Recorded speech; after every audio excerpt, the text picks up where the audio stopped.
I see you. I had camped throughout my youth, thinking I had grown used to every surprise the forest could offer. But there was one trip I could never erase from memory. It happened in Whispering Pines National Park a few years ago, when I was 22. I went with two college friends, Mike and Jordan, planning nothing more than a simple weekend to enjoy nature. None of us imagined that place would leave an invisible scar on our minds. We arrived in the afternoon, driving along winding roads deep into the woods, where towering pines blocked out the sky. Whispering Pines was known for its rugged terrain, hidden trails, and perfect isolation. Far from city noise, no phone signal, nothing but pure wilderness. We chose a quiet campsite near a small lake, where the wind whispered through the pine needles like a lullaby. After pitching our tents, the three of us climbed a nearby hill to watch the sunset bleed red across the lake. The air was crisp, and we laughed like we had finally escaped the grind of city life. When night fell, we built a large fire. The flames danced across our faces, casting long shadows over the ground. The peace was profound, the kind of silence only found deep in the woods, where even quiet itself becomes its own sound. I remember the crackle of the fire being the only thing breaking the night, with the distant hoot of an owl. Mike and Jordan retreated into the tent, leaving me by the fire alone. I liked it. Staring into the flames, not thinking of anything specific, letting the stillness consume me. That was when I first noticed movement beyond the light. At first, I thought it was my eyes playing tricks. Firelight can make trees seem to sway. But when I squinted toward the tree line, about 20 meters away, I realized there was definitely a figure there. It didn't move like an animal, didn't crouch or sneak. It stood upright, half its body hidden in shadow. My chest tightened, my heartbeat quickened. My first thought was that it might be another camper who'd gotten lost, or maybe a ranger doing a late patrol. But the longer I looked, the less sense that explanation made. The figure had no flashlight, no gear, made no sound. It simply stood there, as if waiting for me to notice. I hesitated, wondering if I should wake my friends. But something about that figure kept me glued to my chair. I didn't want to draw attention to myself. My mind spun through possibilities. Maybe a ranger. But rangers don't creep through the woods at night without warning. Maybe someone lost. But why not call out for help? Deep down, I knew something was wrong. The figure was too still, too patient. I looked down for just a second or two to collect myself, tossing a stick into the fire. When I looked back up, the figure was still there. But closer now, a few steps nearer. Still motionless, still facing me. I couldn't see its face, but I could feel its gaze locking onto me like a rope tightening around my chest. The fire popped loudly, and I jumped. For the first time in all my years of camping, I felt unsafe in the woods. I shouted out, "Hello? Do you need help?" My voice echoed into the trees, but there was no reply. Only the wind growing stronger, as if the forest itself whispered back. I opened my eyes wider, straining to see. The figure remained, now clearer in the glow of the flames. Tall, wearing a dark coat, head tilted slightly as if listening. I bolted into the tent and shook Mike and Jordan awake. "There's someone out there," I whispered urgently. They groaned but sat up, unzipped the tent, and looked outside. Jordan flicked on his flashlight toward the trees, and we saw him. Now closer, only 10 meters away, frozen in the beam. His face was pale, his eyes unblinking, lips pressed tight as if suppressing a laugh. He didn't flinch under the light, didn't raise a hand to shield his eyes. He just stood there watching us, as though we were prey. Fear surged. Mike shouted, "Who the hell are you? Get out of here!" The figure didn't move. We threw rocks and burning sticks toward him, and only then did he react, not by fleeing, but by slowly turning his back, sliding into the woods without a sound. Not walking, not running, sliding, as if gliding over the ground. The sight of it froze my blood. We stayed up the entire night, feeding the fire to keep it blazing, and from the forest came faint whispers, calling each of us by name. Alex, Mike, Jordan. The voice was low and breathy, like wind through the leaves, but unmistakably words. We huddled close to the fire, staring at each other in silence, hearing every rustle of leaves as if it were footsteps. Each time the wind swept through, I thought he was coming closer. The night stretched on endlessly. None of us dared close our eyes. Every time I tried to convince myself I was imagining it, the whispering voice rose again. Slower now, as if calling from nearer. At first light, we packed up in a rush. Our hands and legs were trembling as we shoved things into our backpacks, glancing around the forest as though he might leap out at any second. When we started the car, the engine stalled. The faltering sound of it cranking over was like labored breathing. I looked up, and my heart clenched. At the edge of the trees, the figure was back, farther away, but clearly watching us. He stood between two pines, motionless, like a black dot against the green fabric of morning. We tried to start the engine again, but nothing. Jordan's hands shook, Mike cursed at the car, and I couldn't take my eyes off him. The feeling of being followed from the tent to the car was now real. Without a word, the three of us began pushing the car out to the main road. Our breaths mingled with the crunch of gravel under the tires, each meter feeling endless. I turned my head one last time, and I swear the figure was still there. Head slightly tilted, as though listening to the beat of our hearts. Finally, the car reached the main road and started.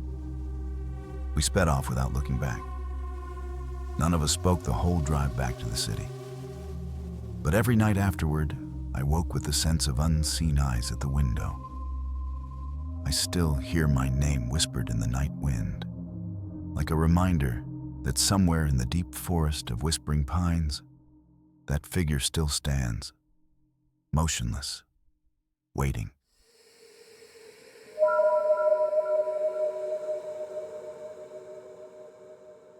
Since getting married, we had always looked for ways to escape the rhythm of daily life with camping trips.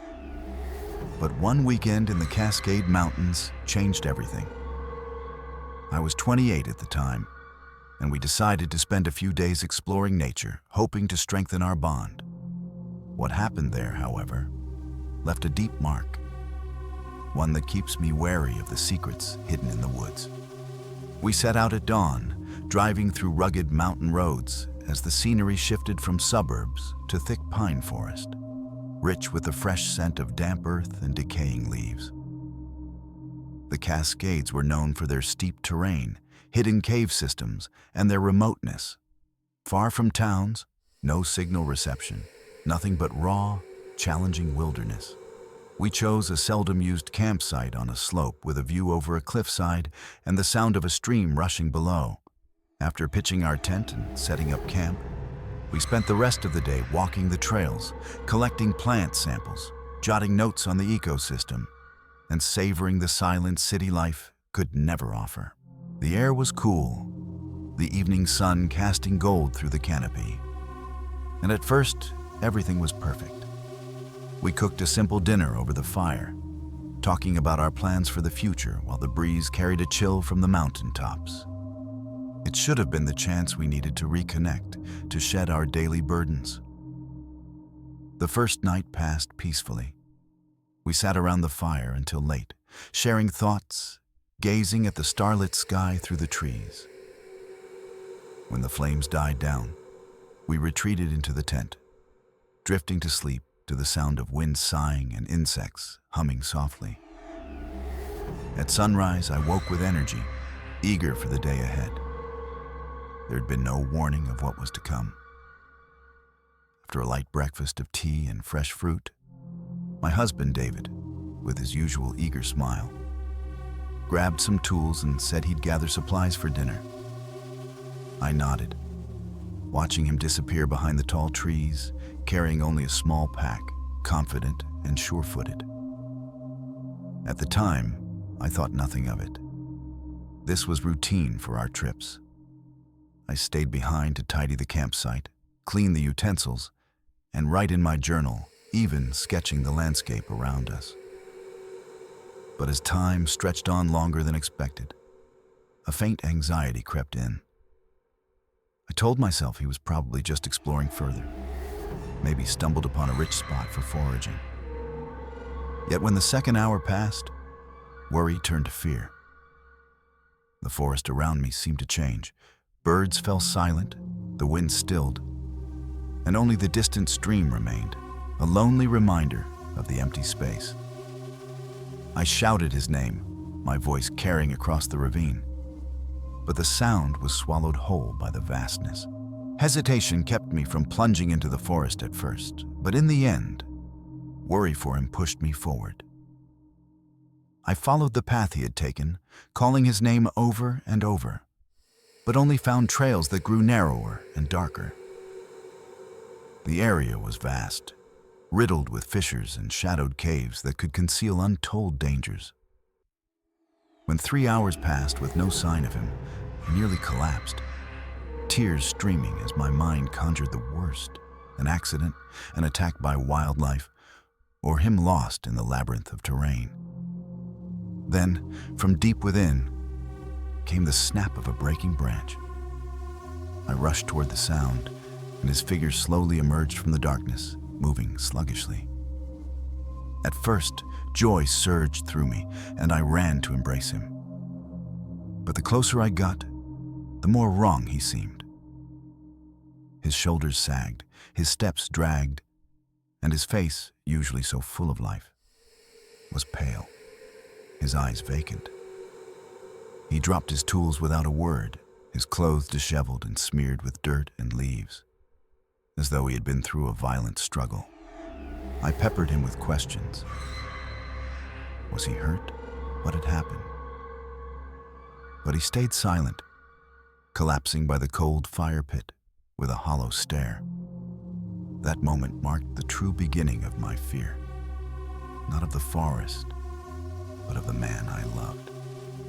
Something had shifted in him during those missing hours, something invisible yet undeniable. He bore only minor scratches, but his expression was hollow, as if the forest had stolen part of his soul. I sat across from him and reached for his hand, but he jerked away, as if my touch caused pain. My voice trembled as I pressed him. "David, what did you see out there? Tell me." But he averted his eyes, lips pressed tight. His silence frightened me more than any confession could. I rekindled the fire, the weak crackle filling the void. But he pushed away his plate of food, only shaking his head and staring into the woods as though hypnotized. That night, he insisted on keeping the fire burning. Whenever the flames dimmed, he scrambled to add wood, his gaze never leaving the tree line. I lay in the tent, unable to sleep, listening to branches snap like warnings in the distance. Each sound made him tense, and I heard him muttering to himself as if arguing with the darkness. By morning, his condition had worsened. He refused food, refused to move, clinging to the fire as if it were a shield.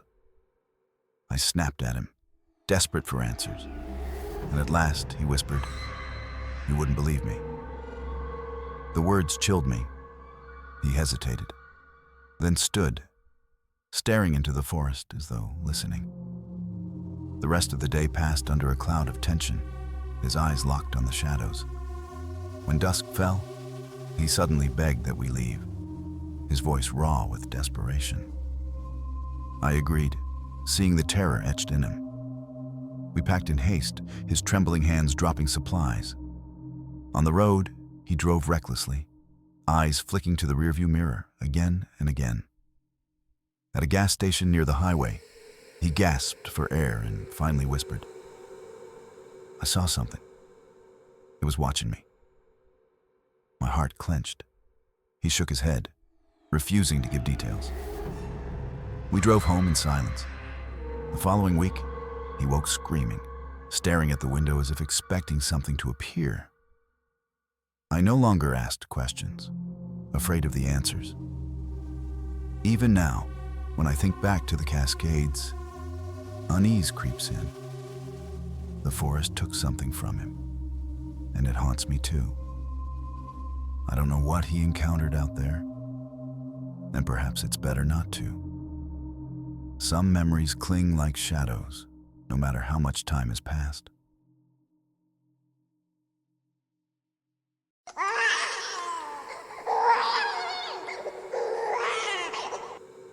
Exploring nature had always been my passion. But there was one trip that left me with more than just memories. It left me with an obsession.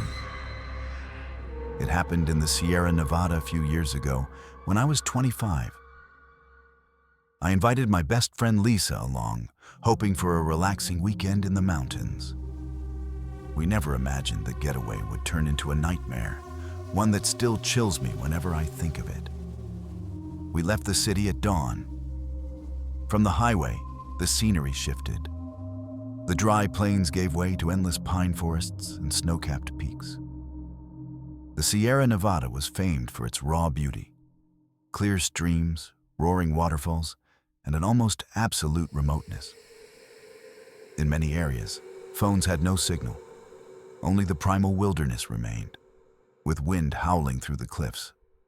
We chose a little-known spot, a campsite beside a rushing stream, surrounded by towering old pines. After pitching our tent and arranging our gear, we spent the afternoon wading along the stream, dipping our feet into the icy water, and collecting a few smooth stones as keepsakes. The air was eerily peaceful. Wildflowers in the breeze, the last sunlight painting the canopy gold. Cold mountain air, drifting down with the wind. It should have been the perfect place to forget the burdens of daily life. The first night passed quietly. We sat by the fire until late, talked about the future, and watched the stars stitch themselves across the sky. When the flames died, we slipped into the tent, letting the murmur of the stream and the sigh of the wind lull us to sleep. The next morning dawned bright. We sipped coffee, ate cookies, and decided to follow a trail up the ridge. The entire afternoon was filled with laughter and photos of breathtaking views. But as dusk fell, the atmosphere shifted. The wind turned colder. Shadows lengthened. The forest grew unnaturally silent. No birds, no insects, nothing. We hurried back to camp, built a larger fire to fight the thickening cold. Near midnight, as we sat by the flames, the sound came. A cry, faint, distant, like a child's. Lisa shot to her feet, eyes wide. "Did you hear that? It sounds like a child crying. Maybe someone's in trouble." I heard it too. Broken sobs drifting from the far side of the stream, about 100 meters away. At first, I tried to rationalize. Maybe the wind, maybe an animal. But then the sobs sharpened, carrying trembling words. "Mommy, help me." My heart stopped. News reports of disappearances in the Sierra Nevada flashed through my mind. The thought of a child lost in this freezing wilderness made Lisa restless. "We can't just ignore it if it's real," she said firmly. I hesitated, but the idea of leaving a child out there gnawed at me. I finally agreed. We threw on warm jackets, grabbed our flashlights, and I picked up a wooden stick for protection. The crying led the way. Each time we thought we were close, it drifted farther, as if something was deliberately luring us deeper. The night swallowed everything. Tree shadows stretched long, twisted together like reaching arms. The stream's sound faded, replaced by thick, biting cold. 20 minutes passed. Our breathing grew heavy. We called out, "Is someone there? We're here to help." But the only reply was the crying itself, repeating unchanged. It weakened, then suddenly rose louder in a strange rhythm. Lisa whispered, "It sounds like it's running." I shook my head. No. There was no breath, no natural cadence. It was mechanical, repetitive, soulless, like a recording being played on loop. We stopped and listened. The forest was deathly still. Suddenly, the crying ceased. Silence, heavy, and then footsteps.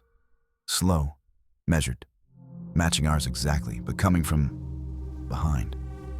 Lisa swung her flashlight in panic, only swaying tree trunks in the wind. No one. Yet the footsteps continued, closer. My blood turned to ice. "Run!" I shouted. We bolted back the way we'd come, but within minutes, I realized I no longer knew where we were. Trees tangled together, darkness making everything look identical. Lisa's flashlight flickered. The crying rose again, but now, from everywhere, all around, echoing. "Jordan, Lisa, come here." I froze. We had never told anyone our names. The child's voice knew who we were, and its tone warped as if spilling from a deep cave, twisting through the air. We ran in blind panic. Thorns lashed our faces, my hands bleeding. Finally, the glow of our campfire appeared through the trees. I had never seen a sight so welcome. But as we reached it, my heart sank. The tent was ripped open, sleeping bags overturned, belongings scattered across the mud. And in the middle of it all were tiny footprints, small, childlike, leading from the tent back into the forest. Lisa gripped my hand, trembling. "We have to leave. Now." We packed in a frenzy, shoving whatever was left into our backpacks, and sprinted for the car. I jammed the key into the ignition, turned it. Rrr. Rrr. The engine sputtered and died. At that moment, the crying returned. Very close, right outside the window. Lisa screamed. I looked into the rearview mirror. A child stood there, skin pale, eyes black and hollow. It lifted a hand and waved at us, beckoning. In a frenzy, we shoved the car down the slope and abandoned it, running on foot to the main road. Cell signal flickered, but at last I reached emergency services. When the rescue truck arrived, I glanced back. The campsite was swallowed by darkness, but I swear I could still hear the crying, echoing, weaving through the pines. We returned to the city. Lisa was never the same. She would startle awake at night, whispering that she could still hear a child crying just outside her window. I dug into local history and learned that years ago, children had mysteriously disappeared in that area. Some were never found. Since then, I've never dared return to the Sierra Nevada. Yet sometimes, in dreams, I still hear the voice calling my name. Faint, distorted. "Jordan, come here." And I wake drenched in cold sweat.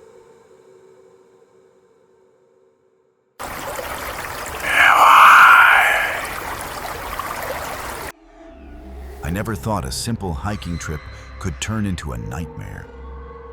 It was the summer of 2022 when I, Emma Larson, 27, decided to challenge myself with a solo trek across the Appalachian Mountains.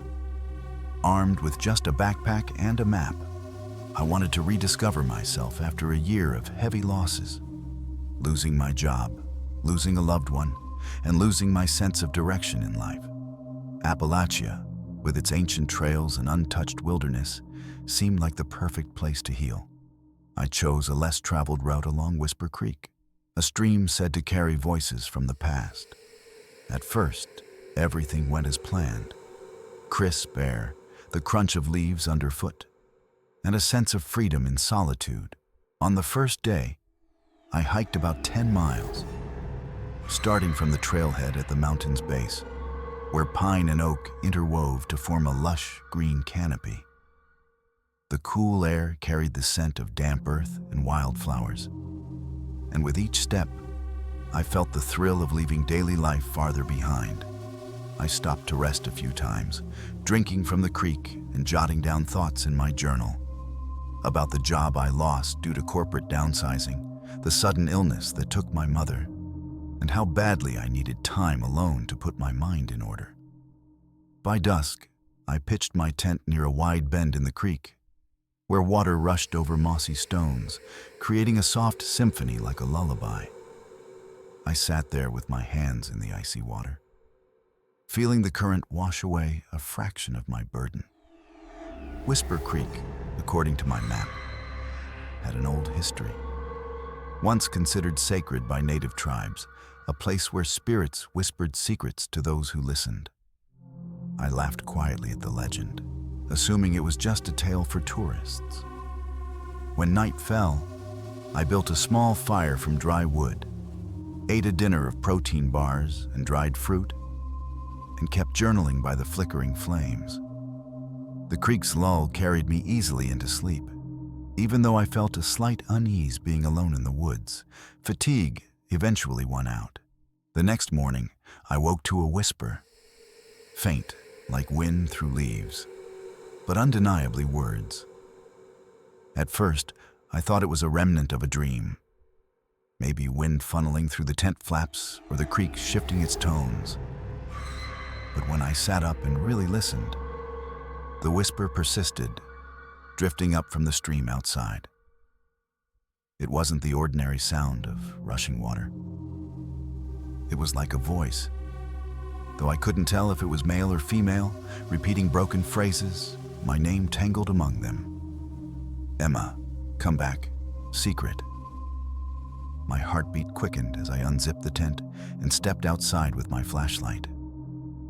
The creek shimmered under the pale dawn light, but no one was there, just the forest and a thin veil of mist. I told myself it was nothing. Maybe just wind against the rocks or the product of a lonely night's imagination. I packed up camp, ate a quick breakfast of bread and coffee from my thermos, and pushed on, determined not to let superstition ruin the trip. But the whispers didn't stop.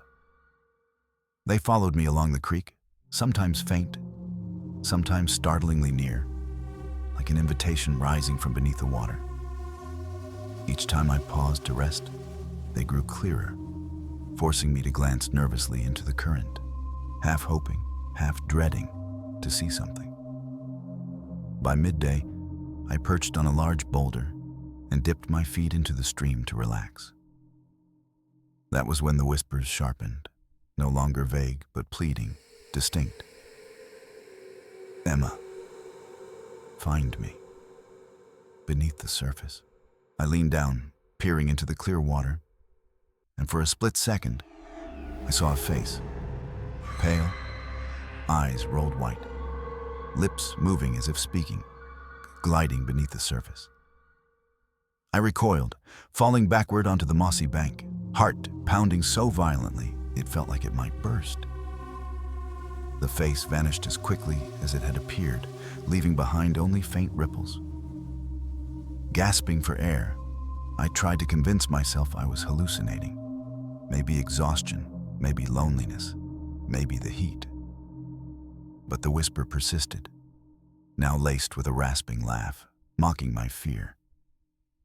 I scrambled to my feet, quickened my pace along the trail, desperate to put distance between myself and the creek.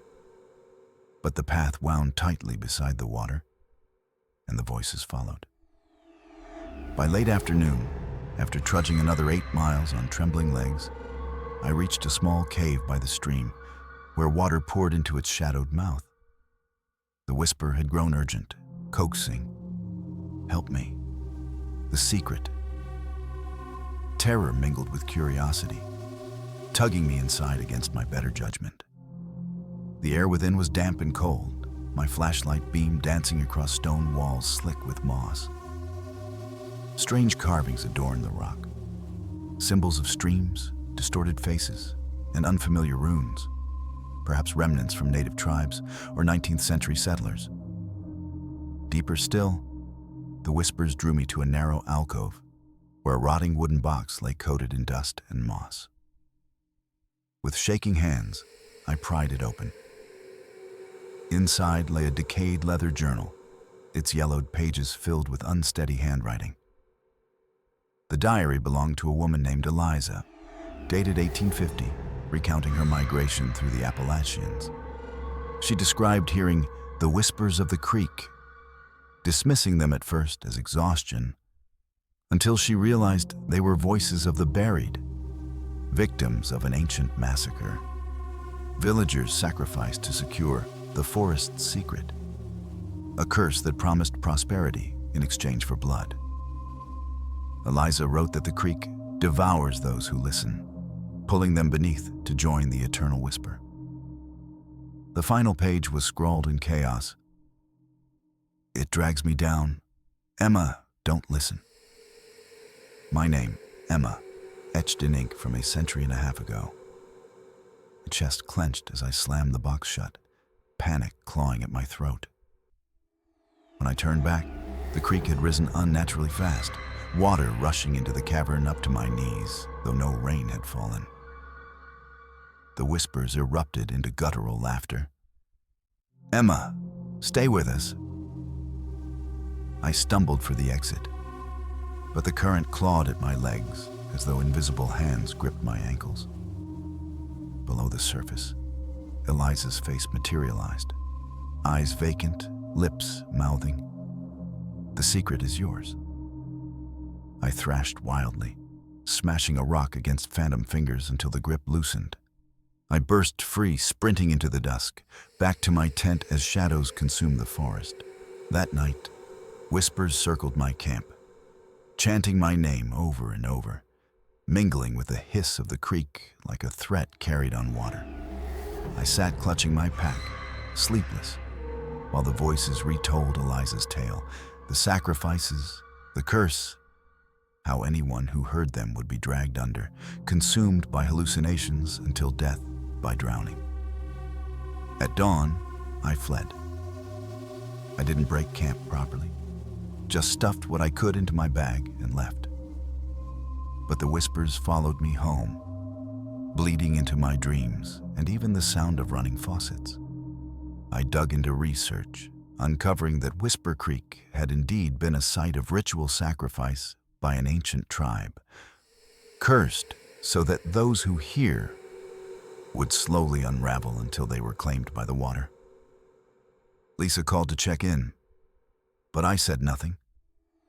I couldn't risk passing the curse along. Even now, each trickle of water sends a chill down my spine, and every reflection in the mirror carries her face alongside mine. Pale, hollow-eyed, lips forever mouthing secrets meant to drown me.